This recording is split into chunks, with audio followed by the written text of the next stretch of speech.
മക്കളെ ഇഷ്ടം, മക്കളെ സന്തോഷം, നല്ല സന്തോഷത്തോടെ ഇങ്ങനെയൊരു സംഭവം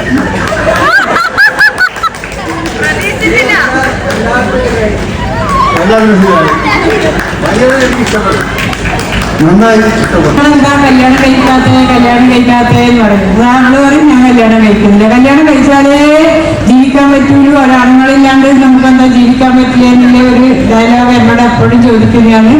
അപ്പോ ഇപ്പം ഇവള് എന്നോട് പറഞ്ഞു എനിക്കൊരാൾ ഇഷ്ടമുണ്ട്, നിങ്ങൾക്ക് പറ്റിയെങ്കിൽ എന്നെ കല്യാണം കഴിച്ചു. എനിക്ക് നിർബന്ധമൊന്നുമില്ല, നിങ്ങൾക്ക് വേണ്ടെങ്കിൽ വേണ്ട, ഞാൻ തന്നെയെല്ലാം മുൻകൈ എടുത്ത് ചെയ്തത്.